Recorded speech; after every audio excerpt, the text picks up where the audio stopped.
नमस्कार. BS4च्या official YouTube चॅनलवरती आपल्या सर्वांचे मनापासून स्वागत. आज आपण याच्या अगोदर 4 पार्टमध्ये वेगवेगळ्या मुद्द्यावरती मुलाखत घेतलेली आहे आणि एकंदरीत आपण पाहायला गेलं तर पहिली जी आपली क्लिप मुलाखतीची होती त्याला जवळपास 700च्या व्ह्यू मिळालेले आहेत. तर नंतरच्या मात्र क्लिपमध्ये कोणत्या 350 कोणत्या 400 असे व्ह्यू मिळत गेले. म्हणून सर्वच श्रोत्यांना एक विनंती आहे की आपण सर्वांनी क्लिप पाहावी आणि इतरांना समाज बांधवांना शेअर करावी. कारण का अशी माहिती ही जवळपास आपल्याला कुठं मिळणार नाही, जी माहिती सरांच्या अनुभवातून वाचनातून आपल्याला मिळत आहे. कारण संबंध जीवनभरमध्ये वेगवेगळ्या चळवळी पाहून वेगवेगळे अनुभव घेऊन जी आपल्याला माहिती देण्याचा प्रयत्न सर करत आहेत ते लिखाणाच्या स्वरूपामधून तर वारंवार करतच आहेत आपल्या ग्रुपवरती BS4च्या. परंतु जे लोक वाचण्याचा कंटाळा करतात किंवा वाचत नाहीत त्यांच्यासाठी ऐकून तरी ते मिळवतील काही म्हणून ते प्रयत्न करत आहेत. तरी सर्वांनाच एक विनंती आहे की जास्तीत जास्त क्लिप पहा. आणि दुसरी गोष्ट म्हणजे जर तुम्ही सबस्क्राईब केलं नसेल तर सबस्क्राईब करा. कारण आपल्या ग्रुपवरती भरपूर लोक आहेत परंतु फक्त 100-102 सबस्क्रायबर आपल्या यूट्यूब चॅनलचे झालेले आहेत. तरी सगळ्यांनी सबस्क्राईब केलं तर जवळपास 1000च्या पुढं आकडा जाऊ शकतो आपला. म्हणजे एकंदरीत काही BS4च्या बाबतीत मुलाखत असेल, व्हिडिओ असेल, कुठल्या कार्यक्रमाची बातमी असेल, सगळ्याच गोष्टी तुम्हाला तुमच्या यूट्यूबच्या पेजवरती दिसतील. तर सर्वांचे पुनश्च एकदा आजच्या मुलाखतीमध्ये मनापासून स्वागत करतो. आजच्या मुलाखतीसाठी माझ्यासमोर आहेत प्राध्यापक शिवाजी जोशी सर. त्यांचे देखील मी प्रथमतः शब्दसुमनाने हार्दिक स्वागत करतो आणि आजच्या मुलाखतीला सुरुवात करतो. तर मला मुलाखतीच्या सुरुवातीस सरांना प्रश्न विचारायचा आहे की आपल्याला आरक्षण आहे, कसं का असं ना परंतु आरक्षण आहे. केंद्र व राज्य सरकार ह्या आरक्षणाच्या अंमलबजावणी बाबतीत काही प्रयत्न करते का, काही प्रयत्न केलेले आहेत का? नमस्कार. आजचा विषय आपला आरक्षणाच्या संदर्भामध्ये आहे. तर ह्या भटक्या विमुक्त जाती जमातींना जे सुरुवातीला 4% आरक्षण दिलं गेलं, तर हे 4% आरक्षण हे ज्या शेड्यूल 1 शेड्यूल 2मध्ये ते दिलं गेलं नाही. भटक्या विमुक्तासाठी महाराष्ट्रामध्ये VJNT हा स्वतंत्र प्रवर्ग तयार केला आणि त्या प्रवर्गासाठी 4% आरक्षण दिलं. कारण राजकीय आरक्षण मिळू नये आणि ओपनमधल्या ज्या काही खासदाराच्या जागा आमदाराच्या जागा कमी होणार आहेत त्या होऊ नये हा त्याच्या पाठीमागचा राजकीय पुढाऱ्यांचा हेतू होता. तर त्याच्यासाठी हे जे रिझर्वेशन दिलं गेलेलं आहे ते रिझर्वेशन तर दिलं पण ते शेड्यूलमध्ये नसल्यामुळं केंद्र सरकारनं शेवटी कुठल्याही राज्यानं जर रिझर्वेशन दिलं आणि केंद्रानं जरी रिझर्वेशन दिलं तरी ते घटनेला अनुसरूनच दिलेलं असतं. बरोबर. म्हणजे आपल्याकडं वेड्यासारखं लोक विचारतात की आपलं आरक्षण संविधानिक आहे का. संविधानाशिवाय तुम्ही डाव्या बाजूनं जायचं आणि उजव्या बाजूनं यायचं हे सुद्धा करू शकत नाही. म्हणजे संविधानानं प्रत्येक गोष्ट सांगितलेली आहे आणि एवढं मोठं आरक्षण संविधानात असल्याशिवाय देता येईल का? संविधानात त्याची तरतूद कुठंतरी असेलच ना. बरोबर. घटनेच्या 340 कलमाअंतर्गत हे रिझर्वेशन दिलेलं असतं आणि हे रिझर्वेशन काय की पूर्ण भारत सरकारनं देण्याऐवजी ते महाराष्ट्र सरकारनं दिलेलं आहे. आता महाराष्ट्र सरकारनं जरी दिलेलं असलं, एका राज्यानं जरी दिलेलं असलं तरी केंद्रामध्ये त्याची दखल घ्यावी लागते आणि त्या राज्याला फॅसिलिटी देत असताना मागासवर्गीयामध्ये जसं केंद्रात SC ST आहे तसं महाराष्ट्राचा विचार करत असताना महाराष्ट्रामध्ये मागासवर्गीय कोणतरी SC ST VJNT असं गृहीत धरून केंद्राने काम केलं पाहिजे आणि असंच गृहीत धरून महाराष्ट्राने काम केलं पाहिजे. पण इथं प्रॉब्लेम काय झाला आहे, केंद्राला वाटत नाही SC ST नसल्यामुळं हे आमचं रिझर्वेशनच नाही, ते महाराष्ट्र सरकारनं दिलं आहे म्हणजे केंद्राची काही जबाबदारी नाही का. केंद्र ज्यावेळेस महाराष्ट्रासाठी मागासवर्गीयासाठी योजना करेल आणि महाराष्ट्र समोर असेल त्यावेळेला केंद्र शासनाला हे लक्षात यायला पाहिजे किंवा त्या अधिकाऱ्यानं त्या मंत्रालयानं हे लक्षात घेतलं पाहिजे की यांना महाराष्ट्र सरकारनं रिझर्वेशन दिलेलं आहे, हे मागासवर्गीय आहेत, SC STच्या समकक्ष आहेत राज्यापुरते का असणार, तर त्याच्या फॅसिलिटी आपण द्यायला पाहिजे ना, जे असतील ते केंद्र सरकार देत नाही. म्हणजे केंद्र सरकारला जणू माहीतच नाही की इथं हे रिझर्वेशन आहे. ही सगळ्यात वाईट गोष्ट आहे. त्याच्यामुळं केंद्रामध्ये ज्या ज्या काय मागासवर्गीयासाठी कमिट्या केल्या जातात, त्या कुठल्याही कमिट्यामध्ये आपला भटक्या विमुक्ताचा प्रतिनिधी नसतो. मग ती जी कमिटी आहे ती कमिटी ज्या वेळेला महाराष्ट्रासाठी काम करेल त्यावेळेला ती भटक्या विमुक्तासाठी काम करेल का? करणार नाही. त्याच्यामुळं दौलतराव भोसले ज्या वेळेला आमदार होते त्यावेळेला हा मुद्दा त्यांनी विधिमंडळात उपस्थित केलेला आहे. किंवा SC STची जी कमिटी आहे भारत सरकारची, त्या कमिटीमध्ये भटक्या विमुक्ताचा प्रतिनिधी असला पाहिजे. आणि त्यांनी तो ठरावसुद्धा मांडला होता विधिमंडळामध्ये की आमचा महाराष्ट्राचा प्रतिनिधी तिथं घेतला पाहिजे, असा महाराष्ट्र सरकारनं ठराव करून पाठवावा. पण त्या दुर्दैवाने त्या ठरावाला बहुमत मिळालं नाही. त्याच्यामुळं तो ठराव काही मंजूर होऊन केंद्राकडे जाऊ शकला नाही. पण ते करायची सुद्धा गरज नाही ना.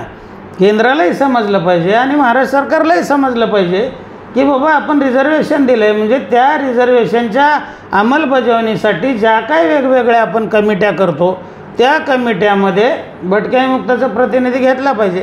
तो केंद्र सरकारही घेत नाही. आणि राज्य सरकारसुद्धा कमिट्या करत असताना राज्य सरकारला हे माहीतच नाही की आम्ही VJNTचं रिझर्वेशन दिलं आहे. अशा पद्धतीच्या कमिट्या केल्या जातात. ज्या ज्या वेळेला मागासवर्गीयाचा विषय येतो त्या वेळेला अनुसूचित जाती, अनुसूचित जमाती व भटक्या विमुक्त जाती जमाती असं यायला पाहिजे. तर ते न येता त्याच्यामध्ये फक्त अनुसूचित जातीनं अनुसूचित जमाती एवढंच येतं, भटक्या विमुक्त जाती येतच नाही. तर असं प्रत्येक कमिटीच्या वेळेला दौलतराव भोसलेने ते विषय विधिमंडळात मांडलेले आहेत की आणि दुरुस्त्या पण करून घेतलेले आहेत प्रत्येक ठिकाणी. किंवा या ठिकाणी भटक्या विमुक्ताचं तुम्ही रिझर्वेशनचा विषय येत असताना भटक्या विमुक्ताचा उल्लेख का करत नाही? तर विषय असा आहे की रिझर्वेशन आपल्याला जरी दिलेलं असलं तरी ते सगळीकडे इम्प्लिमेंट व्हावं असा प्रयत्न राज्य सरकारही करत नाही, केंद्र सरकारही करत नाही. आणि मी याच्यापूर्वीच्या आपल्या 4थ्या भागामध्ये मी सांगितलं होतं की ह्या रिझर्वेशनचं इम्प्लिमेंटेशन का होत नाही. तर रिझर्वेशनमध्ये जे आपल्यात जी जाती व्यवस्था आहे ही जाती व्यवस्था उभी जाती व्यवस्था आहे. प्रत्येक जात तिच्यापेक्षा कुठली तरी खालची जात आहे, कुठली तरी वरची जात आहे. आणि मागासवर्गीयाच्या बाबतीमध्ये म्हणजे SC ST आणि मूळ भटक्या आणि विमुक्त जातीच्या 28 जाती आहेत, म्हणजे 42 जाती आहेत. विमुक्ताच्या 14 आणि भटक्याच्या 28 अशा 42 मूळ जाती. तर हा मागासवर्गीयाचा ग्रुप आहे. हा SC ST आणि VJNT हा मागासवर्गीयाचा ग्रुप आहे. आणि OBC आणि ओपन हा सवर्ण ग्रुप आहे. तर ज्या वेळेला ह्या मागासवर्गीयाला सवलत देण्याचा विषय येतो, नोकरीवर माणसं घेण्याचा विषय येतो, त्यावेळेला साधारणपणे शासनामध्ये आणि प्रशासनामध्ये हे सगळे अधिकारी ओपनचे असतात. OBC आणि ओपनचे जास्त असतात. आणि त्यांना मागासवर्गीयाबद्दल एक तिरस्कार असतो की आपल्याबरोबर नको, नोकरीवर ह्यांना काय करायचं आहे, हे आपल्या खालचे आहेत. ही जी जातीय भावना आहे ती शासनाच्या प्रत्येक भागामध्ये आहे, प्रत्येक मंत्र्यामध्ये ती भावना आहे, प्रत्येक कर्मचाऱ्यामध्ये ती भावना आहे. आणि त्याच्यामुळे इम्प्लिमेंटच होत नाही ना. मग ते कसं इम्प्लिमेंट करायचं नाही ह्याच्यासाठीच त्याच्या म्हणजे मार्ग शोधत राहतात ते की इथं कसं ह्या माणसाला आपल्याला टाळता येईल, ह्यांचं कसं काम डावलता येईल. आणि मग रिझर्वेशन देऊन काय उपयोग आहे? इम्प्लिमेंटिंग एजन्सी जर ती इम्प्लिमेंट करणार नाही, ते इम्प्लिमेंट केलं आहे का नाही ते शासन बघणार नाही, तर मग तुमच्या रिझर्वेशनचा काय उपयोग आहे? अशी परिस्थिती आहे. ह्या आरक्षणाच्या बाबतीत महाराष्ट्र सरकारनं बी काही पावलं उचललेली नाहीत का अंमलबजावणीसाठी? महाराष्ट्र सरकारनं रिझर्वेशन दिलेलं आहे म्हणजे ते मला असं वाटतं की ते इच्छा आहे म्हणून दिलेलं नाही. त्यावेळेला पंडित जवाहरलाल नेहरू महाराष्ट्रामध्ये आले होते. त्यांनी त्या सोलापूरला तो मेळावा झाला आणि तिथं त्यांनी ते या भटक्या आणि विमुक्त जाती जमातीची जी काही परिस्थिती आहे ती परिस्थिती त्यांनी बघून म्हणले होते की बाबा हे अनुसूचित जाती जमातीच्या सुद्धा पलीकडे वाईट परिस्थिती आहे या लोकांची. त्याच्यामुळे ह्यांना अनुसूचित जाती जमातीच्या सवलती द्या असं स्वतः पंडित जवाहरलाल नेहरू बोलले होते सोलापूरला. आणि त्यांनी बोललेत म्हणजे आपल्याला काहीतरी द्यावं लागणार आहे. म्हणून इच्छा नसताना महाराष्ट्र सरकारने VJNTचं रिझर्वेशन दिलेलं आहे. त्याच्यामुळं त्यांना त्याच्याबद्दल किती आत्मीयता आहे. महाराष्ट्र सरकारला पूर्वीपासून कधीच त्याच्यामध्ये स्वारस्य नव्हतं. आणि त्याच्यामुळं काय झालं की पुढच्या काळामध्ये त्यांनी वेगवेगळ्या पद्धतीनं रिझर्वेशन देण्याचा किंवा इम्प्लिमेंट करण्याचा तर प्रयत्न केलाच नाही. पण ते रिझर्वेशन कसं मिळणार नाही ह्याच्याबद्दल त्यांनी प्रयत्न केलेत. मग त्याच्यामध्ये काय केलं, आता SC आणि STला नॉन क्रिमिलियर लागू आहे का? नाही लागू. बरं, भटक्या विमुक्ताच्या जागा किती भरलेल्या आहेत? वरच्या पदावर किती भरलेले आहेत? वर्ग 1 किती भरले आहेत? वर्ग 2 फार कमी भरलेले आहेत. वर्ग 4मध्येच तुम्हाला ते म्हणजे कोटा पूर्ण केलेला दिसतो भटक्या विमुक्ताचा. तर ही अशी परिस्थिती असताना नॉन क्रिमिलियर हा क्रायटेरिया भटक्या विमुक्ताला लावायची गरजच नव्हती. अगोदरच रिझर्वेशन तुमचं पूर्ण होत नाही. जे दिलेलं 4% आहे ते रिझर्वेशन पूर्ण होत नाही. त्याला तुमच्याकडे माणसं मिळत नाहीत. मिळाले तरी तुम्ही त्याला निवड करत नाही. अशी परिस्थिती असताना नॉन क्रिमिलियर लावायची काय गरज होती? त्याला काही आवश्यकता नव्हती. पण केवळ तुमच्यातला एखादा थोडासा पुढारलेला जर असेल तर त्याला त्याच्यामध्ये कसं डावलता येईल ह्याच्यासाठी जाणून बुजून मुद्दाम नॉन क्रिमिलियर लावलेलं आहे. त्याच्या पाठीमागची महाराष्ट्र शासनाची जी भूमिका आहे ती निगेटिव्ह आहे. हेतू चांगला नाही ते लावण्याच्या पाठीमागं. एकतर ही एवढी वाईट परिस्थिती आहे, अजूनही बॅकलॉग रिझर्वेशन भरलेलं नाही भटक्या विमुक्त जाती जमातीचं. आणि अशा ह्याच्यामध्ये नॉन क्रिमिलियर लावण्याची काय गरज आहे? काहीही गरज नसताना ते मुद्दाम जाणून बुजून लावलं गेलेलं आहे की तुम्हाला तुमच्या राखीव जागेचा फायदा घेता येऊ नये आणि ते कोणीतरी दुसऱ्यानं घ्यावं. हा त्याच्या मागचा हेतू आहे. त्याच्यामध्ये दुसरा एक भाग आहे की जातीचं प्रमाणपत्र देत असताना आता या भटक्या विमुक्त जाती जमातीमध्ये 1871चा जो क्रिमिनल ट्राईब्स ॲक्ट आहे ह्या ॲक्ट खाली ह्या जाती होत्या. भारत स्वतंत्र होईपर्यंत ह्यांना एका ठिकाणी थांबता येत नव्हतं. 3 दिवसापेक्षा जास्त एका ठिकाणी थांबता येत नव्हतं. म्हणून हे सतत स्थलांतर करत राहिले हे लोक. आणि ह्या भटक्या विमुक्ताला शासनाच्या सवलती मिळवण्यासाठी जे जातीचं प्रमाणपत्र लागतं त्याला 1961चा पुरावा लावला आहे की 1961ला तुम्ही कुठं होतो तिथला महसूल पुरावा असेल किंवा तिथलं काय म्हणजे ग्रामपंचायतचं रेकॉर्ड असेल ते घेऊन यावं म्हणजे तुम्हाला आम्ही जातीचं प्रमाणपत्र देऊ.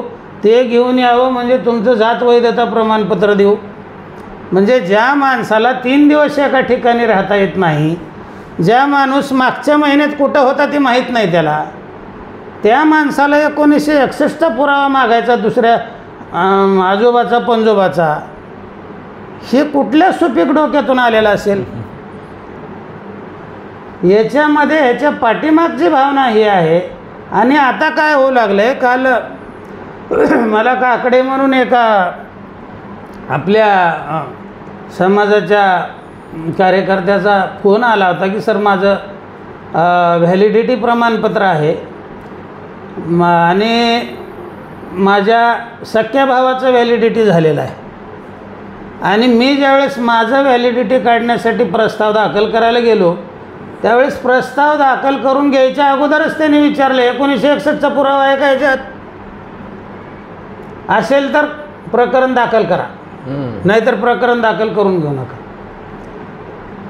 आता हे जे अधिकारी आहेत, हे जात पडताळणी अधिकारी जे आहेत, हे जात पडताळणी अधिकारी हे काय करायला लागले, ते एकतर पैसे काढण्यासाठी त्यांनी कुरण केलं 1961च्या पुराव्याचं. 1961चा पुराव्याचं गाजर पुढं करायचं आणि त्याच्याकडून पैसे काढायचे आणि पैसे दिले की मग चालतंय म्हणायचं. म्हणजे 1961चा पुरावा पाहायलाच पाहिजे असं काय आहे का? तुम्हाला ज्युडिशियल पॉवर्स आहेत, त्याच्यामध्ये तुम्हाला तो दर्जा दिलेला आहे आणि तुम्ही इतर पुरावे बघू शकता ना. तो एकच पुरावा नाही मिळाला म्हणजे तुम्हाला आम्ही जातीचं प्रमाणपत्र देणार नाही किंवा व्हॅलिडिटी करणार नाही. म्हणजे हे कशामुळे तरी मुद्दाम जाणून बुजवून ठरवून त्यांना एकतर त्याच्याकडून पैसे काढता यावे किंवा ह्याला त्याच्यातून बाद करावं त्या शर्यतीतून. म्हणजे ह्यानं नोकरी मागूच नये किंवा शाळेला ह्याचं हे करू नये. अनेक पोरांच्या स्कॉलरशिप मिळाले नाही त्याच्यामुळं आणि कार्यकर्ते तरी कुठं कुठं पोचणार आहेत. आणि ज्याला मदत मिळत नाही त्याला मिळत नाही, मग ती स्कॉलरशिप वगैरे त्याची बुडून जाते, त्याचं शिक्षण होत नाही. म्हणजे अशा पद्धतीचं काम हे महाराष्ट्र सरकार करायला लागलं आहे. आणि हे 1961चा पुरावा रद्द करा म्हणून अनेक वेळा काही संघटनासुद्धा महाराष्ट्र सरकारकडे गेलेले आहेत आणि गेलेले असतानासुद्धा त्याच्यावर काही झालेलं, ठीक आहे बघू करू, असं करू तसं करू. हे म्हणजे हा जाणून बुजून ठरवून तुम्हाला तुमच्या सवलतीचा फायदा घेता नाही आला पाहिजे आणि तो सवलतीचा फायदा कोणाला तरी दुसऱ्याला घेता आला पाहिजे, ह्याच्यामुळं हे घातलेलं आहे. हे महाराष्ट्र सरकारनं हा जो 1961च्या पुराव्याचा मुद्दा आहे तो ताबडतोब काढून टाकला पाहिजे आणि आपल्याला काहीतरी आहे समस्येच्याविषयी हे दाखवून दिलं पाहिजे महाराष्ट्राला. त्याच्यामध्ये तिसरा एक मुद्दा असा आहे की ह्या भटक्या जमातीच्या माणसाला इलिजिबल जरी असला, शिकला आणि नोकरीला इलिजिबल जरी असला तरी त्याला नोकरी मिळू नये, ह्याच्यासाठी तिसरा एक महाराष्ट्र सरकारनं ठरवून केलेला कार्यक्रम म्हणजे रिझर्वेशन हे परिवर्तनीय ठेवलं आहे. परिवर्तनीय म्हणजे कसं, ज्या प्रबळ जाती भटक्या विमुक्तामध्ये घेण्यात आलेल्या आहेत, भटका क आणि भटका ड हे प्रबळ गट आहेत, हे कोणीही मान्य करेल. कारण भटक्या विमुक्त जातीतला भटका ब जो प्रवर्ग आहे हा सगळ्यात तळागाळातला आहे. त्याला राहायला घर नाही, अजून बी ते पालामधून फिरतं आहे, अजूनही भीक मागून खातात, अजूनही काहीतरी धंदे औषधी दे, जडीबुटी विक काय, त्याच्यानंतर डोंबऱ्याचा खेळ कर, कुठं अंगावर चापकं मारून घे. एवढी वाईट परिस्थिती बघायलासुद्धा किळस वाटावी अशा पद्धतीची एवढी वाईट परिस्थिती असलेला फक्त भटका ब प्रवर्ग आहे. आणि ह्या भटक्या ब प्रवर्गाच्या नंतर विमुक्त प्रवर्ग आहे तो थोडाफार शटल आहे. त्याच्यानंतर भटका क आणि ड हे दोन्ही प्रवर्ग हे पूर्वीचे ओबीसीतले प्रवर्ग आहेत आणि प्रबळ प्रवर्ग आहेत हे. बरोबर. तर ह्याच्यामध्ये काय केलं की भटक्या बचं जे रिझर्वेशन आहे ते हे सगळ्या चारही गटाचं रिझर्वेशन परिवर्तनीय करून टाकलं. म्हणजे जिथं एखादी शाळा आहे तिथं एक भटक्या विमुक्ताची एक जागा, एक पहिली जागा SCची असते, दुसरी STची असते, तिसरी भटक्या विमुक्ताची असते, चौथी OBCची असते आणि उरलेल्या 4 जागा ओपन असतात. आता तो भटक्या विमुक्ताचा घेताना कुणाचा घेईल, भटका कचा किंवा डाचाच घेणार ना. बरोबर. भटक्या किंवा विमुक्ताच्या मूळ जातीचा घ्यायचा विषयच नाही ना, कारण अगोदरच जातीय जी द्वेष आहे तो ह्या जातीबद्दलच आहे, मूळ भटक्या विमुक्त जातीबद्दल. नंतरच्या प्रबळ जातीबद्दल द्वेष असायचं समाजामध्ये काय कारण तो सवर्णातलाच भाग आहे ना. भटका क आणि ड हा सवर्णच आहेत, OBC सवर्णच आहे, ओपन सवर्णच आहे, मागासलेला जो गट आहे SC ST VJNT, तर हा जो मूळ VJNT आहे ह्या मूळ VJNTचं रिझर्वेशन परिवर्तनीय करून टाकलं म्हणजे ती भरायची गरजच नाही. आता अशी परिस्थिती असेल तर कुठल्या ठिकाणी जिथं कमी जागा आहेत, थोड्या जागा आहेत, शासनमान्य अनुदानित शाळा आहेत, संस्था आहेत, वेगवेगळ्या आहेत, त्या ठिकाणी कोण भरेल आता भटक्या ब प्रवर्गाचा माणूस? औषधालाही तुम्हाला सापडणार नाही. अजिबात सापडणार नाही, कुठंच सापडणार नाहीत. म्हणजे त्याचं रिझर्वेशन त्याला मिळू नये आणि तो माणूस नोकरीला लागू नये ह्याच्यासाठी महाराष्ट्र शासनाने हे प्रयत्न केलेला आहे. कशासाठी परिवर्तनीय पाहिजे? 2.5% रिझर्वेशन आहे, ठीक आहे 2.5च राहू दे, आमचा काय अर्धा एक माणूस लागायचं लागेल ना. नाही मिळालं त्याचं बॅकलॉग तयार होईल ना. मग तुम्ही परिवर्तन करून दुसरे कशाला भोकांडी बसवताय? बरोबर. किंवा त्याच्या जागेवर दुसऱ्या माणसाला घ्यायचं कारण काय? म्हणजे ह्याचा हक्क डावलला जावा हाच त्याच्या पाठीमागचा हेतू आहे ना. हा हेतू चांगला आहे का भटक्या विमुक्ताच्या दृष्टिकोनातून शासनाचा? नाही.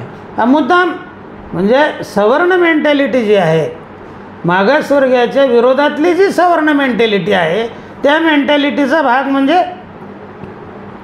हा रिझर्वेशन परिवर्तनीय करणे हा आहे. बरोबर. ह्याचं ताबडतोब हे परिवर्तनीय बंद केलं पाहिजे आणि रोस्टरमध्ये याचे क्रमांक टाकून दिले पाहिजे. जे प्रमोशनचं 100 बिंदू नामावली आणि 200 बिंदू नामावली जी आहे सरळ सेवा भरतीची आणि प्रमोशनची, या बिंदू नामावलीमध्ये सरळ परिवर्तनीय न ठेवता त्याचा बिंदू ठरवून दिला पाहिजे. तुम्हाला पहिल्यांदा जर भटक्या विमुक्ताचा माणूस भरायचा असेल तर पहिला मूळ भटक्या विमुक्ताचाच भरला पाहिजे, असं पूर्वी होतं. हे नंतर परिवर्तनीय केलं, तेव्हापासून माणसंच भरायची बंद झाले ना. त्याच्यामध्ये सुद्धा तुम्ही हे घेत असताना पहिल्यांदा मूळ भटक्या विमुक्ताचा माणूस घेतला जात होता रोस्टरमध्ये, आणि त्याच्यानंतर मग क आणि त्याच्यानंतर ड असे क्रमांक दिलेले होते त्याचे. ते आता राहिलंच नाही ना. तरी ह्याच्यामुळं हा सगळ्यात ज्या काय तुटपुंज्या जागा आहेत 2.5% रिझर्वेशनमध्ये, ज्या काही एखादा दुसरा माणूस भरला जाणार आहे ते सुद्धा कसा भरला जाणार नाही ह्याची व्यवस्था शासनानं करून ठेवलेली आहे. रिझर्वेशन द्यायचं पण त्याच्या पदरातच पडू द्यायचं नाही, ही महाराष्ट्र शासनाची भूमिका आहे. त्याच्यानंतर भटक्या विमुक्त जाती जमातीसाठी मुळामध्ये इंग्रजाच्या काळापासून आणि इंग्रजाच्या अगोदरपासून, इंग्रज जेव्हा भारतात आले तेव्हापासून हे भटक्या विमुक्त जातीला ट्राईब्स म्हणून ओळखतात, म्हणजे जमाती. भटक्या विमुक्त हे कधीच जाती नव्हत्या. डिनोटिफाईड ट्राईब्स आणि नॉमॅडिक ट्राईब्स ह्या ट्राईब्सच होत्या. पण ज्या इंग्रजाच्या काळामध्ये ट्राईब्स होत्या, इंग्रजाच्या प्रत्येक अधिकाऱ्याच्या लिखाणामध्ये ट्राईब्स होत्या, इंग्रजाच्या रेकॉर्डमध्ये ट्राईब्स होत्या, त्या ट्राईब्सला ट्राईब्स म्हणून रिझर्वेशन का मिळालं नाही? म्हणजे त्यावेळेला आपलं नेतृत्व कमी पडलं, पाठपुरावा कमी पडला, आणि त्यातल्या त्यात त्यावेळेला बाबासाहेब आंबेडकरांची जी चळवळ होती, जी दलित चळवळ होती, ह्या दलित चळवळीमध्ये हे बाबासाहेब आंबेडकर मागणी करायचे इंग्रज सरकारला की बाबा तुम्ही कमिशन पाठवा आणि ते कमिशन बघेल भारतामध्ये येऊन कुठल्या समाजाची काय परिस्थिती आहे आणि त्याची मागासवर्गीयामध्ये नोंद करेल. बरोबर. आणि हे इथल्या मनोवादी लोकांना मान्य नव्हतं. त्या मनोवादी लोकांनी काय करायचं, आयोगाला तर रोखू शकत नव्हते कमिशनला, कारण सायमन कमिशनला काँग्रेसनं किंवा महात्मा गांधीनं विरोध केला. लाला लजपत रायचा मृत्यू झाला त्याच्यामध्ये. ते इंग्रज त्याचं काम करत होते ते. तर त्यावेळेला ते ज्या वेळेला असे कमिशन भारतामध्ये यायचे आणि सर्वे करायचे, त्यावेळेला आपले जे भटक्या विमुक्ताचे हे अडाणी लोक आहेत, नाही जे सांगाल ते येड्यासारखं होय म्हणायचे. मग हे मनोवादी लोक येऊन ह्यांना सांगायचे या भटक्या विमुक्ताच्या लोकांना, किंवा तुमच्याकडे सर्वे करायला जर समजा कोणी आलं तर त्याला सांगा आम्ही मागासवर्गीय नाही बाबा, छे आम्हीच शिवून घेत नाही त्या दलिताला. आणि ह्या लोकांनी काय करायचं त्याचं ऐकायचं ते. मग ते तुम्हाला मग दलित म्हणलं की मग तुम्हालाही महाराज जावं लागतं बघा, मग तुमच्याही गळ्यात गाडगं बांधतात बघा, मग जमतंय का असं? हे नाही बाबा, मग तसं सांगा. ते कमिशन आलं की त्याला सांगा आम्ही मागासवर्गीय नाही, आम्हीच शिवून घेत नाही त्या मागासवर्गीय लोकांना. म्हणजे मागासवर्गीयापासून वेगळं पाडण्याचे जे काम आहे हे मनोवादी प्रवृत्तीनं केलं. आणि ते ज्या आयोगाचे वेगवेगळे गठन करणारे होते, एस सीचं गठन करणारे होते, एस टीचं गठन काय एकट्या बाबासाहेब आंबेडकरांनी जाती लिहून काढल्या का सगळ्या? ज्या कमिट्या होत्या त्याच्यात इंग्रज अधिकारी जास्त असायचे, ते स्वतः सर्वे करायचे आणि स्वतः सर्वे करून ते ठरवायचे आणि मग ते सगळं यादीत यायचं. असं काय कोणीतरी एकट्याने यादी केली आणि ती लगेच आला असं नव्हतं. इंग्रज फार कायद्यानं व्यवस्थित चालत होते. तर ते आपण आपल्या पायावर अशा पद्धतीनं दगड टाकून घेतलेले म्हणून त्याचा हा सगळा वाईट परिणाम आहे. हे रिझर्वेशनचं आता बऱ्यापैकी तुम्ही सांगितलं, पण जे लागलेले आहेत त्यांच्या बाबतीत नेमकं काय होतंय? म्हणजे नोकरी प्रमोशनला सुद्धा अशाच अडचणी येतात का? नेमकं अन्याय कसा होतो नोकरी आणि प्रमोशनमध्ये? आता मी सांगितलं ना, हे रिझर्वेशन परिवर्तनीय असल्यामुळं ते भरलंच पाहिजे असं काहीच नाही ना. बरोबर. याचे भटके विमुक्ताच्या कुठल्याही 4 गटापैकी एका गटाचा माणूस घेतला जातो त्या ठिकाणी. जर भटक्या ब प्रवर्गाचा घेतलाच पाहिजे असं काय नाही ना. आणि सर्वांनीच सगळीकडे असं ठरवलं की भटक्या ब प्रवर्गाचं घ्यायचंच नाही, कोण घेईल? म्हणजे अशा पद्धतीचा भयानक मोठा बॅकलॉग ह्या भटक्या विमुक्त जाती जमातीचा महाराष्ट्रामध्ये होता.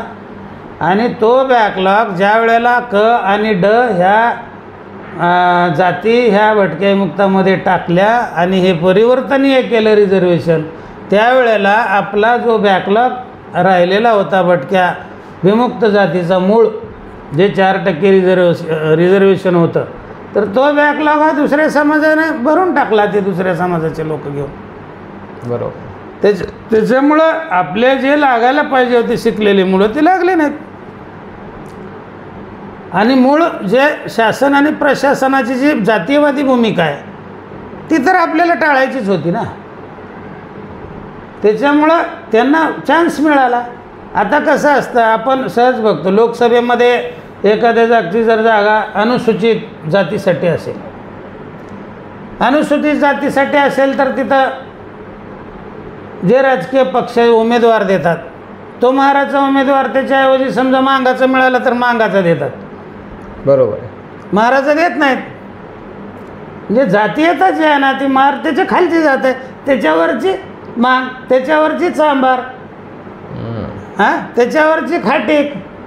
मग हे काय करतात त्याच्यामध्ये, मग मांगाचं तिकीट बाबा फायनल होऊ लागले आता आमदारकीला किंवा खासदारकीला, त्याच्यामध्ये एखादा खाटीक मिळाला किंवा एखादा चांभार मिळाला किंवा एखादा डोर मिळाला तर त्याला देतात, कारण ते मऊ त्याच्यापेक्षा. म्हणजे हे जे उतरंड तयार झालेले आहे आणि द्वेष त्याच पद्धतीनं आहे.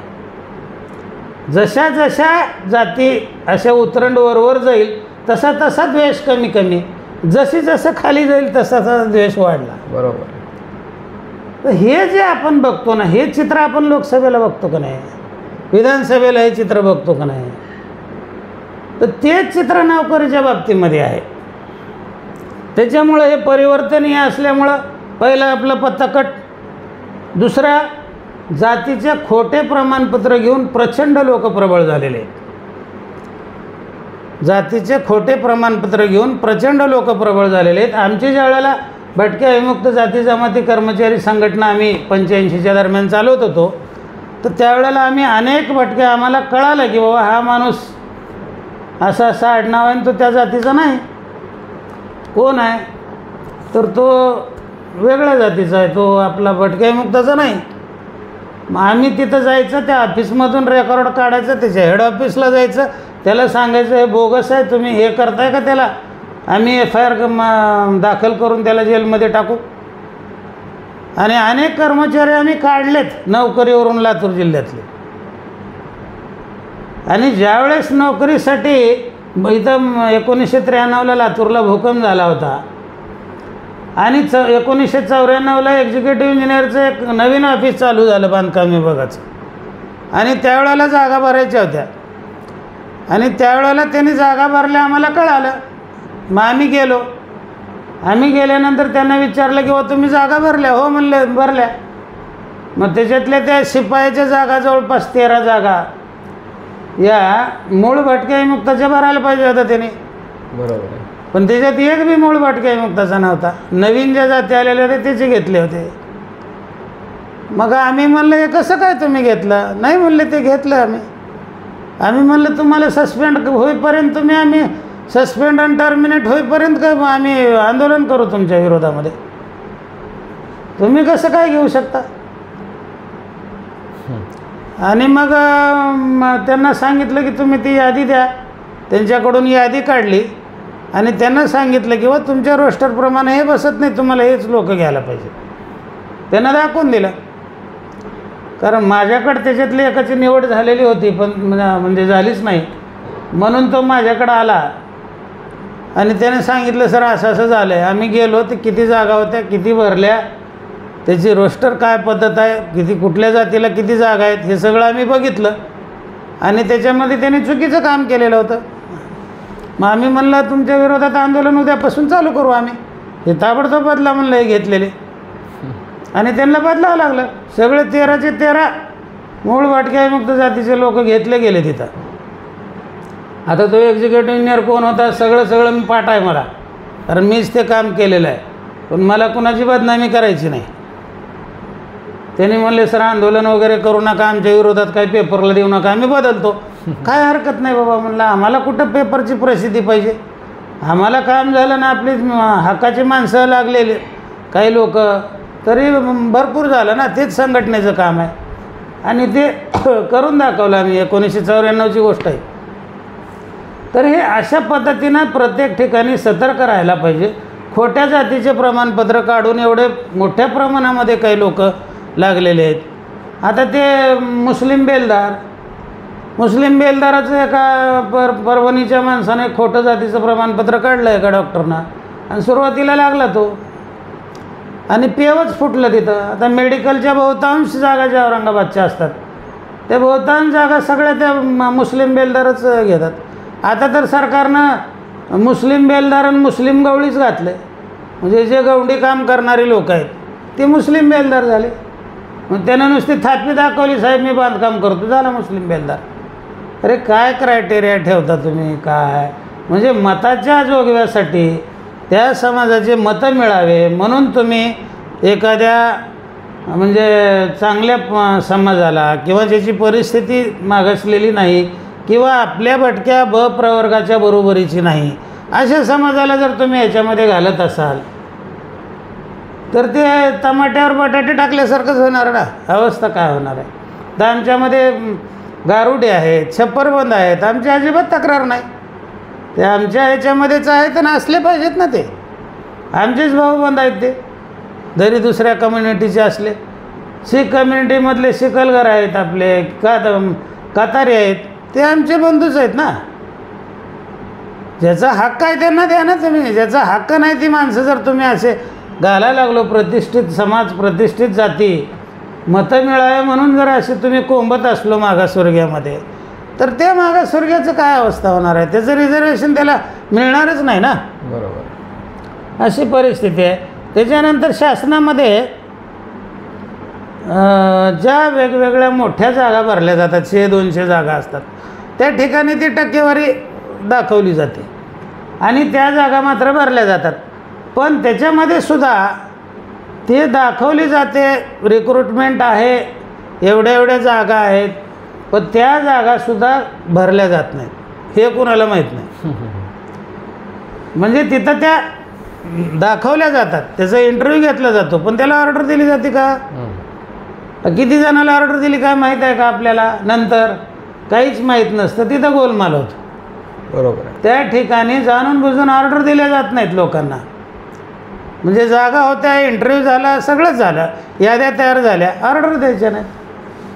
कुणाकडे रेकॉर्ड आहे, कुठल्या भटक्या मुक्त जाती जमातीच्या संघटनेनं हे तपासलं किंवा ह्या ऑक्टोबरमध्ये ही जाहिरात आली होती, त्याच्यात भटक्या प्रवर्गाला 8 जागा होत्या काय, आणि नंतर मग 1 वर्षानं त्याची चौकशी केली किंवा ह्या 8 जागा तुम्ही भरल्यात का, आणि मग यादी द्या आम्हाला ज्या भरल्यात त्या. हे कोणी पाहिलं का आतापर्यंत. आणि हे जोपर्यंत आपण पाहणार नाही तोपर्यंत हे असंच चालणार आहे. आपल्याला भरल्यासारखं दाखवणार, ते भरलं जाणार नाही. आणि नोकरीमध्ये सुद्धा ह्या खालच्या पदावर म्हणजे साधारणपणे क्लास 4 जे असतात, वर्ग 4 वेट स्वीपर, हे जे हमाल, हे अशा ज्या जागा असतात ना, अशा जागा म्हणजे बॅकलॉग भरावा लागतो म्हणून अशाच जागा भरायच्या. क्लास 1च्या पोस्ट भरायच्या नाहीत. त्याला जरी समजा त्या क्वालिफिकेशनचा माणूस आला तरी तो एलिजिबल नाही असं दाखवायचं. मुद्दाम जाणून बुजून एलिजिबल नाही असं दाखवायचं. मग कसं भरणार तुम्ही? त्याच्यानंतर एखादा खालचा वर्ग 3चा कर्मचारी आहे, त्याला वर्ग 2चं प्रमोशन द्यायचं आहे, तर त्याला बी एलिजिबल नाही असं दाखवायचं. त्याचे शेअर खराब करून ठेवायचे. अगोदरच शेअर खराब करून ठेवले, 2-3 वर्षाचे शेअर खराब करून ठेवले, झालं. त्याचे एक इन्क्रिमेंट बी बंद होत आहे आणि त्याला प्रमोशन पण द्यायची गरज नाही. तर असे शेअर खराब करून ठेवलेले आणि 2-2 प्रमोशन एखाद्या कर्मचाऱ्याच्या अधिकाऱ्याचे वगळलेले अशा लोकांना आम्ही संघटनेच्या मार्फत त्या अधिकाऱ्याला मंत्रालयापर्यंत भांडून ते 2-2 प्रमोशन आम्ही एका वेळेला मिळवून दिले. ते मागच्या आपल्या क्लिपमध्ये झालेला आहे तो भाग. आणि माझ्याकडे रेकॉर्ड आहे त्या माणसाच्या नावाचं. मी आता ती सांगत नाही एवढ्यासाठी की मला कुणाची बदनामी करायची नाही किंवा कुणाला वाटायचं की आमच्यावर उपकार झाले आणि मग ह्याने ते उपकार बोलून दाखवले, बरोबर, कुणाला बदनामी वाटू नये म्हणून मी ते नावं कुणाची सांगत नाही. नाहीतर 2-2 प्रमोशन आम्ही भांडून एका वेळेला मिळवून दिलेले. अनेक उपमुख्याध्यापकाचे पदं होते त्यावेळेला. महाराष्ट्र शासनानं निर्णयच घेतला की बाबा हे मुख्याध्यापक म्हणून लोक निवडच करत नाहीत. म्हणजे मुख्याध्यापकाचं पद आलं की ओपनचा माणूस घेतात, मागासवर्गीयाला कोणी चान्स देत नाही. मग शासनानं असं ठरवलं होतं की जेवढे उपमुख्याध्यापकाचे पद आहेत त्या सगळ्या पदावर मागासवर्गीयाचेच माणसं घेतले पाहिजे. आणि मग ते पण कोणीच संस्था त्याला घ्यायला तयार नव्हता. त्यावेळेस आम्ही लातूर जिल्ह्यामध्ये आंदोलनं करू शिक्षणाधिकाऱ्याकडून भांडू ते माणसं घ्यायला लावले, भाग पडले घ्यायला. तर हे असं बेस वर्क पाहिजे संघटनेचं. संघटनेनं ते मूळ धरून काम केलं पाहिजे, रेकॉर्ड घेऊन काम केलं पाहिजे, तपासलं पाहिजे, सतत फॉलोअप ठेवला पाहिजे त्याचा, तरच हे आपल्या पदरात पडू शकतं. अन्यथा उगाच काहीतरी कोणीच काय करणार आणि कोणीच बघणार नाही. जे जसं वाटेल शासनाला, जसं त्या तरी कर्मचाऱ्याला अधिकाऱ्याला त्यावेळेला जे वाटेल तेच तो करणार आहे. बरोबर. असं आपल्यावर अवलंबून आहे. तुम्हाला ताट वाढलं आहे म्हणजे ते कुत्र्याने येऊन खावणे जबाबदारी कुणाची आहे?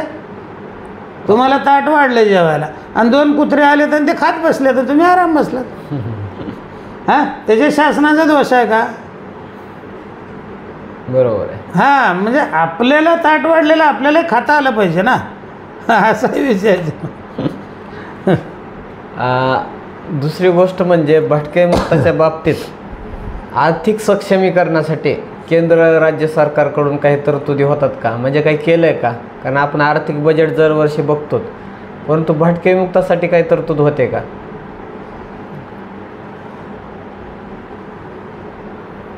जो म्हणजे एखाद्या मागासलेल्या जातीला वेगवेगळ्या मार्गानं पुढं आणण्यासाठी जे प्रयत्न करायचे असतात तर ते प्रयत्न करण्यासाठीचा ह्या आर्थिक सक्षमीकरण एक विषय आहे. जोपर्यंत तुमचं आर्थिक परिवर्तन होणार नाही म्हणण्यापेक्षा तुम्हाला आर्थिक मदत थोडीशी देऊन एखाद्या व्यवसायाला किंवा तुमची आजीविका, तुम्हाला तुमच्या कुटुंबाची उपजीविका त्याच्यात करता आली पाहिजे, अशा पद्धतीचा काहीतरी व्यवसाय धंदा करण्यासाठी तुम्हाला मदत करणे, आर्थिक मदत ही केली पाहिजे. तर याच्यासाठी ज्याला मागासवर्गीय म्हणून शासनानं ज्याला ठरवलं आहे त्याला काही राखीव जागा दिलेल्या आहेत, म्हणजे त्या लोकसंख्येच्या प्रमाणात दिलेल्या असतात. आता समजा आपलं भटक्या मुक्ताचं 4% रिझर्वेशन होतं, राखीव जागा होती.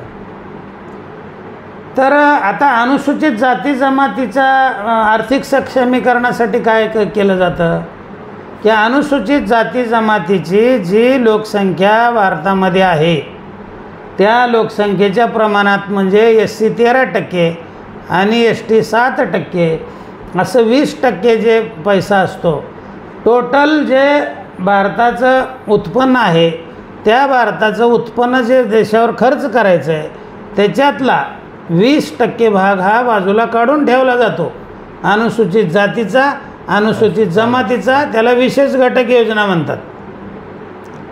मग त्या विशेष घटक योजनातून मग दलित रस्ते होतात, जिथं दलिताची घरं आहेत समजा, अनुसूचित जाती जमातीचे, अशा ठिकाणी जे रस्ते तयार करतात ते त्या पैशात, म्हणजे त्याच समाजावर तो पैसा खर्च केला जावा, त्यांच्या वसतिगृहावर खर्च केला जावा, बरोबर, त्यांच्या सक्षमीकरणासाठी खर्च केला जावा. अशी भटक्या विमुक्त जाती जमातीसाठी अशी विशेष घटक योजना नाही. मागासवर्गीयात आहेत आपण, पण विशेष घटक योजना नाही.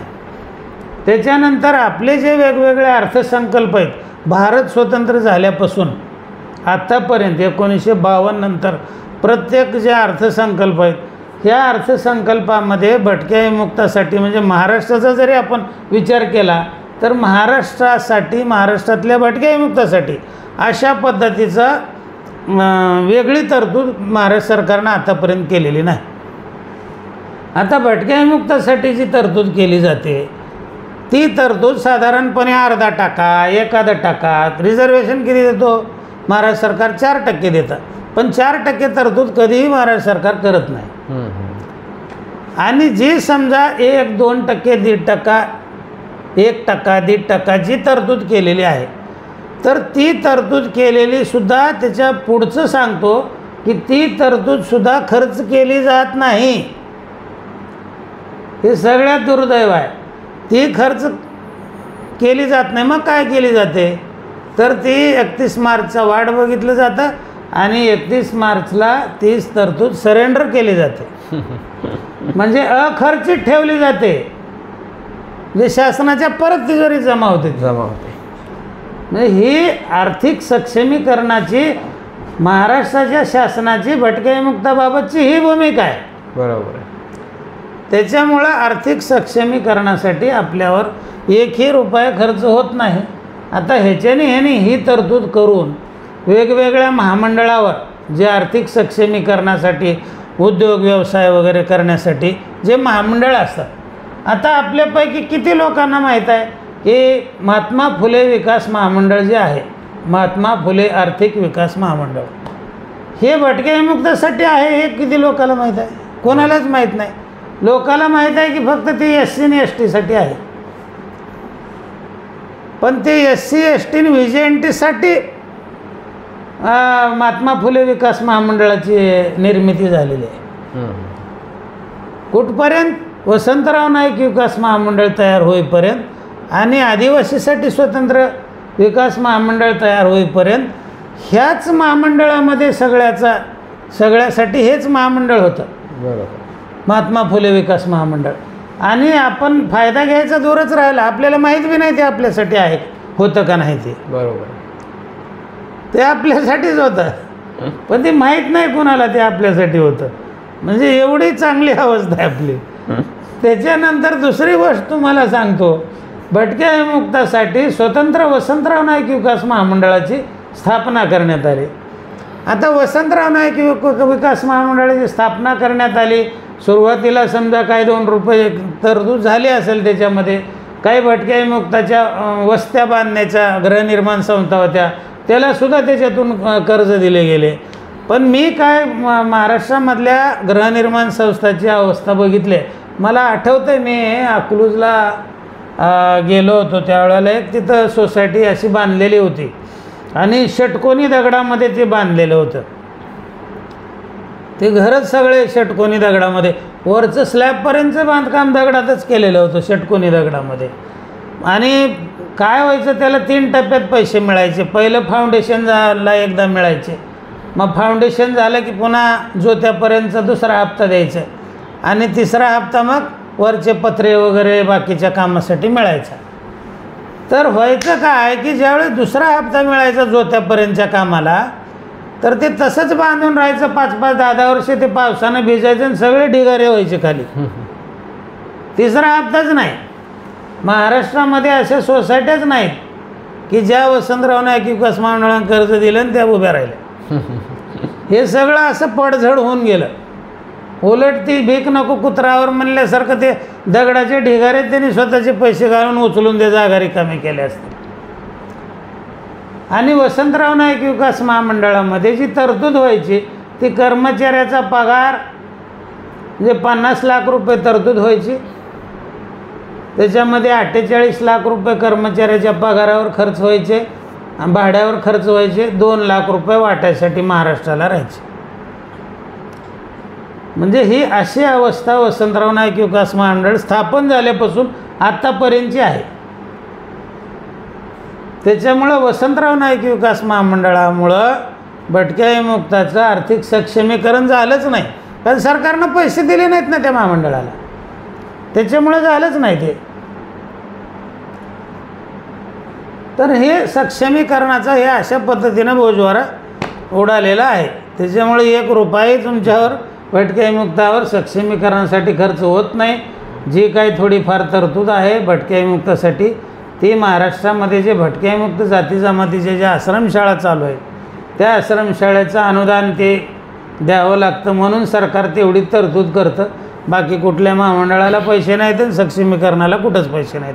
ही आजची ही आज खरी परिस्थिती आहे. एकंदरीत आपण भटके मुक्तांचं जर जीवन बघितलं तर भटकमुक्त समाज भटकतच आहे. त्यामुळं शासकीय योजना थोड्याफार काय असतील त्यांचा लाभ मिळत नाही. तर ह्या भटक्या मुक्तांचं स्थिरावण्यासाठी किंवा पुनर्वसन व्हावं म्हणून ते का गरजेचं आहे पुनर्वसन, आणि त्यासाठी शासनाकडून काही प्रयत्न झाले का पुनर्वसन होण्यासाठी? कसं आहे, कुठलाही समाज असो, कुठल्याही जाती असो, माणसाची मूलभूत गरज अन्न वस्त्र निवारा ही आहे. ते शिक्षण आणि आरोग्य नंतरचा विषय, पण कमीत कमी पोटाला अन्न लागतं, अंगावर कपडा लागतो, राहायला घर लागतं. प्राथमिक गरज, ह्या प्राथमिक गरज आहेत, अन्न वस्त्र निवारा. आणि भटक्या विमुक्ताचा जर आपण विचार केला तर ह्या बेघर जमाती म्हणजे स्थलांतरित असल्यामुळं घराचा काही विषयच नाही. बरोबर. आजसुद्धा आपण गावाच्या बाजूला जे पालं पडलेले बघतो ते फक्त भटक्या विमुक्ताचेच असतात, दुसरे लोक पालात राहायचा काही संबंधच नाही. बरोबर. तर भटक्या विमुक्त ह्या भारत स्वतंत्र झाल्यापासून किंवा 1871चा जो क्रिमिनल ट्राईब्स ॲक्ट लागला तेव्हापासून हे भटकतच आहेत ना लोक. हो. तर ह्या लोकांचं भारत स्वतंत्र झाल्यावर तरी पुनर्वसन होईल, ह्या लोकांना घरं मिळतील अशी अपेक्षा होती आणि त्या दृष्टीनं प्रयत्नसुद्धा केले होते. पण झालं काय की या जाती जमातींना त्यांच्या घरासाठी ज्या काय गृहनिर्माण योजना निघायच्या, ज्या काय घरासाठी योजना निघायच्या, त्या योजनेमध्ये हे बेघर लोक असतानासुद्धा त्या योजनेमध्ये भटक्या विमुक्त जाती जमातीचं नाव असत नव्हतं. त्यावेळेला अनेक वेळेला आपले दौलतराव भोसलेने त्याच्यावर आवाज उठवला की बाबा हे बेघर लोक आहेत, ह्याला अजिबात घर नाही राहिला, बाकीच्या लोकांना घर तर आहे, मग ह्या योजनेमध्ये त्याचं नाव का घातलं नाही तुम्ही? कमीत कमी योजनेत नाव तर टाका. तर ग्रामीण भागातली अशी परिस्थिती होती की हे जे भटकणारे लोक आहेत हे लोक आपल्या गावात नको अशी भूमिका असायची ग्रामीण भागातल्या खेड्यापाड्यातल्या लोकांची. ज्या लोकाला आजसुद्धा ज्या लोकाला स्वतःच्या जागा आहेत त्यालासुद्धा घरकुल योजना मिळालेल्या नाहीत. घरकुल योजनेचे करोडो रुपये महाराष्ट्रातून परत गेले केंद्र सरकारला, मग त्या लोकाला घरं का मिळाले नाहीत? तर सरपंचाच्या डोक्यात हे की बाबा हे भटक्या विमुक्ताचे लोक गावातच नको, आपल्या घर मिळालं तर गावात स्थायी होईल ना. बरोबर. म्हणजे ही मागासवर्गीयाची जी म्हणजे भूमिका आहे त्यांच्या डोक्यामध्ये जो खालच्या दर्जाचा हे आहे, तर त्याच्यामुळे हे लोक त्यांना ती घरच मिळू देत नाही. आता दुसरी गोष्ट अशी की महाराष्ट्र सरकारनं मोठ्या प्रमाणामध्ये या लोकांना स्थायिक करण्यासाठी प्रयत्न करायला पाहिजे होते. केरळ सरकारनं 5 लाख घरं भटक्या विमुक्त आणि हे मागासवर्गीय लोकांना बांधून दिलेत. त्यांनी जागा घेऊन म्हणजे सरकारनं जागा घेऊन सरकारनं घरं बांधून रेडे पोझिशन दिलेलं आहे 5 लाख घराचं केरळ सरकारनं. वा. त्याच्यानंतर तामिळनाडू सरकारनं, आंध्र सरकारनं 10 लाख घरं बांधून या मागासवर्गीय भटक्या विमुक्त लोकांना दिलेत. आता वा. मोठ्या प्रमाणामध्ये त्यांचं पुनर्वसन केलेलं आहे. तुम्ही आंध्रात जाऊन बघा, जागोजागी तुम्हाला त्याच्या वसाहती दिसतील. तामिळनाडूमध्ये तीच परिस्थिती आहे. म्हणजे 10-10, 5-5 लाख घरं बांधून सरकारनं तिथल्या समाजाला स्थिर केलेलं आहे. महाराष्ट्र सरकारनं कधीही अशा पद्धतीनं घरं बांधून दिलेली नाही. 1993ला महाराष्ट्रात भूकंप झाला आणि भूकंप झाल्यानंतर लातूर उस्मानाबाद जिल्ह्यामध्ये त्यावेळेला लाखो लोक मारले गेले, दगडाखाली दबून मेले. तर त्या लोकांचं ज्यावेळेस घरं बांधायचा विषय आला, लाखो घरं बांधायचे होते ना, 52 गावामध्ये घरं बांधायचे होते. गुजरातला भुजमध्ये भूकंप झाला, अशाच पद्धतीचे लाखो लोक मेले आणि तिथंसुद्धा अशा पद्धतीचे घरं बांधायचे होते. तर त्यावेळेला सरकारनं आवाहन केलं वेगवेगळ्या कंपन्याला, महाराष्ट्र सरकारच्या कंपन्याला, केंद्र सरकारच्या कंपन्याला, बाहेरच्या NGOला, बाहेर देशातल्या कंपन्याला, आणि ह्या सगळ्या लोकांनी इथं धावून येऊन लाखो घरं बांधून दिले 1 वर्षाच्या आत. आणि भूकंपामध्ये जे घरं बांधून दिले, भुजला बांधलेले असो किंवा इकडं किल्लारीला बांधलेले असो, लाखो घरं 1 वर्षामध्ये लोकाला मिळाले आणि लोक अस्तित्व राहिले. भटक्या विमुक्ताची माणसं स्वातंत्र्याच्या पूर्वीपासून अस्थिर आहेत, गावोगावी फिरतात. हे सरकारला दिसत नाही का? केंद्र सरकारला दिसत नाही का? राज्य सरकारला दिसत नाही का? हे का आवाहन करत नाहीत?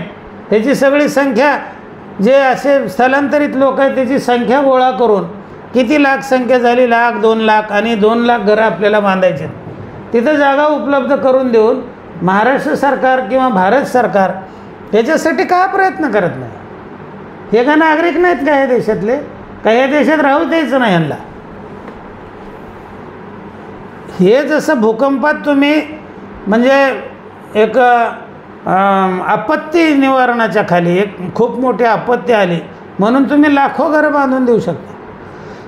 आणि पिढ्यानं पिढ्या जे लोक भटकणार आहेत त्याला तुम्ही आवाहन करून अशा पद्धतीचं नियोजन, भूकंप झाला गृहीत धरा ना, आणि हे लोक 1,00,000 2,00,000 जे आहेत त्याची यादी करा आणि त्याचं बांधून द्या ना.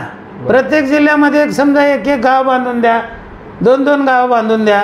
1-1 गाव जर बांधून दिलं तर भटक्या विमुक्ताचं 1 वर्षात पुनर्वसन होऊ शकतं. हो, बरोबर आहे. मग भूकंपग्रस्तासारखं भटक्या विमुक्ताचं पुनर्वसन करावं ही 1993 पासून आमची मागणी. कोणी ऐकत नाही त्याला. म्हणजे सरकारला फक्त काय भटक्या विमुक्ताच्या बाबतीमध्ये जमना गेले का ती योजना करायला? पण ती करायची नाही ना. तुमचं कुठं 1 गटा मतं मिळतात, आम्हाला मिळत असते तर केलं असतं ते. हे असे घराच्या बाबतीमध्ये ही परिस्थिती आहे. म्हणजे पुनर्वसन केलं जात नाही भटक्या विमुक्ताचं, आणि ही मला वाटते म्हणजे एक गरज नसल्यासारखी परिस्थिती आहे महाराष्ट्र सरकारला. का करत नाही तर बघू, करू, आम्ही कुठं नाही म्हणलो, असा प्रकार आहे. एकंदरीत आतापर्यंत आपण भटक्या विमुक्ताचे न्याय व हक्काचे कशी पायमल्ले होते हे पाहिलं, परंतु लोकशाहीमध्ये आपले कोणते हक्क मिळाल्याने समाजाचा विकास होईल असं तुम्हाला वाटतं? नेमके कोणते हक्क भटक्या विमुक्तांना मिळाले पाहिजे? आपल्याला म्हणजे कुठल्याही समाजाला किंवा कुठल्याही समाजाच्या व्यक्तीला जर त्याला त्याची प्रगती करायची असेल तर 4 प्रकारचे हक्क असतात, आणि ह्या 4 प्रकारचे हक्क जर त्याला संविधानानं जे दिलेले आहेत ते जर आपण मिळवून दिले तर तो माणूस इतर समाजाबरोबर म्हणजे दर्जाची समानता जी घटनेमध्ये दिलेली आहे, संधीची समानता, तर तुम्ही माणूस म्हणून त्याला जगू देत नाही ना. भटक्या विमुक्त म्हणजे काय? माणूस म्हणून जगतोय का? जनावरांसारखीच परिस्थिती आहे ना. बरोबर. म्हणजे जनावरांती एकाच ठिकाणी राहतात, एकाच ठिकाणी जगतात, अशी परिस्थिती आहे पालातून वगैरे. त्याला माणूसच समजत नाही, आपण त्याला जनावर समजतोय. त्याच्यामुळं तुम्हाला त्यांना जर प्रगतीपथावर न्यायचं असेल तर 4 गोष्टी कराव्या लागतात. पहिल्यांदा ह्या लोकशाहीमध्ये त्यांना प्रतिनिधित्व द्यावं लागेल. आज महाराष्ट्राचा जर आपण विचार केला तर साधारणपणे 3 खासदार महाराष्ट्रामध्ये भटक्या विमुक्ताचे असले पाहिजेत, मूळ 42 जातीचं बोलतोय मी, आणि साधारणपणे 12 ते 15 आमदार विधिमंडळात पाहिजे महाराष्ट्र सरकारच्या. तुम्ही प्रतिनिधित्वच त्याला दिलं नाही, त्याला प्रश्न विचारायचा अधिकारच दिला नाही, महाराष्ट्र सरकारचा पूर्ण निधी किती जमा होतो हेच त्याला माहीत नाही, त्याला किती हिस्सा त्याच्यातला मिळाला आहे ते माहीत नाही, तो कुठं खर्च होतो त्याला माहीत नाही. ते नसेल तर त्याला प्रश्नच येतो, कारण ते सभागृहात नाहीच आहे ना तो. बरोबर. ना देशाच्या सभागृहात आहे ना राज्याच्या सभागृहात आहे. मग त्याला प्रतिनिधित्वच तुम्ही दिलं नाही तर त्याचा विकास कसा होणार आहे? तो माणूस आहे असं गृहीत धरा आणि त्याचं प्रतिनिधित्व द्या, तर त्याचा विकास होईल. पहिला मुद्दा प्रतिनिधित्वाचा. दुसरा जो मुद्दा आहे तो शिक्षणाचा. शिक्षणामध्ये प्रत्येक माणसाला त्या समाजाचे शिक्षण मिळालं पाहिजे. त्याच्यासाठी योजना तयार केल्या पाहिजे, त्याच्यासाठी वसतिगृह तयार केले पाहिजे, प्रशिक्षण देण्याची व्यवस्था केली पाहिजे, जेणेकरून त्यानं ते प्रशिक्षण घेतल्यानंतर आपली उपजीविका करण्यासाठी तो सक्षम होईल. बरोबर. हे 2 भाग झाले. तिसरा भाग आहे त्याला नोकरीमध्ये तुम्हाला रिझर्वेशन द्यावं लागेल आणि भरले का नाही बघावं लागेल. तुम्ही रिझर्वेशन कागदावर देता आणि कधीच भरत नाही, मग कसं काय त्याची प्रगती होईल. तर हा तिसरा मुद्दा. त्याच्यानंतर चौथा जो मुद्दा आहे, चौथा मुद्दा आहे हा लोकसंख्येमध्ये, त्या लोकसंख्येच्या प्रमाणामध्ये त्याच्यावर खर्च होणे. 2-2.5 हजार वर्षापासून आमच्यावर अन्याय झालेले आहेत. म्हणजे आम्हाला शिक्षण घ्यायचा अधिकार नव्हता, आम्ही शूद्र आहोत, आम्हाला गुलाम म्हणूनच वापरलं गेलं आहे. त्याच्यामुळं आता तरी आम्हाला कुठंतरी आमचे अधिकार देण्यासाठी विशेष प्रयत्न करायला पाहिजे होते. ते विशेष तर लांबच गेलं. पण आज जी लोकसंख्या महाराष्ट्राची आहे, या लोकसंख्येच्या प्रमाणात आम्ही किती आहेत. रिझर्वेशन 4% दिले गृहीत धरा तुम्ही, तर त्या 4%च्या प्रमाणामध्ये आमचे जे महाराष्ट्र सरकारकडे किती पैसे आहेत त्याचे 4% किती पैसे होतात. तेवढा तर पैसा तुम्ही यांच्यावर खर्च करणार आहेत का नाही. बरोबर आहे. आणि तो जर अर्थसंकल्पामध्ये तुम्ही तरतूद करून तो जर पैसा सक्तीने खर्च केला नाही, तुम्ही ते तरतूद बी तुटपुंजी कुठंतरी 30 पैसे एका माणसावर दरडोई आहे किंवा 5 रुपये एका माणसाच्या दरडोई प्रत्येक माणसाला आहे, अशा पद्धतीनं तुम्ही रचना करताय आणि ते येणारे पैसेसुद्धा सरेंडर करताय 31 तारखेला, 31 मार्चला. मग कसं काय त्याचा विकास होणार आहे. ह्या जे 4 गोष्टी असतात त्याला प्रतिनिधित्व मिळालं पाहिजे, त्याला प्रशिक्षणामध्ये सवलत मिळाली पाहिजे, त्याला नोकरी आणि प्रमोशनमध्ये त्याचे हक्क मिळाले पाहिजेत, त्याला आपण घेतलं पाहिजे. आणि चौथी गोष्ट आहे की राज्याच्या देशाच्या अर्थसंकल्पामध्ये त्याच्या किमान लोकसंख्ये एवढी त्याची तरतूद केली पाहिजे. तर अशा पद्धतीनं ह्या 4 गोष्टी आहेत की ज्या प्रगतीच्या गोष्टी आहेत आणि शासनानं ह्या केल्याच पाहिजे. आणि शासन हे करत नसेल तर संघटनांनी समाजानं संघटित एकत्र होऊन या समाजानं ते करून घेतलं पाहिजे. बरोबर. म्हणजे संघटनेचं काय काम आहे, ह्या 4 गोष्टीवर करायचं काम आहे. बरोबर. ह्या 4 गोष्टीवरच आपण जर काम केलं आणि ह्या 4 गोष्टी जर आपण समाजाला मिळवून दिल्या तर समाजाची 100% प्रगती होते. प्रगती होण्यासाठी ह्या 4ही गोष्टी होत नसतील तर प्रगती कशी होणार आहे. म्हणून तर 77 वर्ष झालं स्वातंत्र्य मिळून आपली परिस्थिती तशीच आहे. फक्त भाषणात हे करतो आपण. आणि भारत सरकारनं आपलं महाराष्ट्र सरकार फक्त नाव भाषणामध्ये घेत आहे आपलं भटके मुक्त भटके मुक्त. आता तर अशी परिस्थिती आहे की आता आपले नंदीवाले असतील, भविष्य बघायचे जे कामं आहेत, जे आम्ही पारंपरिक उपजीविका आमची भागवण्यासाठी जे कामं, बरेच रोहिंगे पकडले गेलेत. नंदीवाले म्हणून रोहिंगे पकडले गेलेत.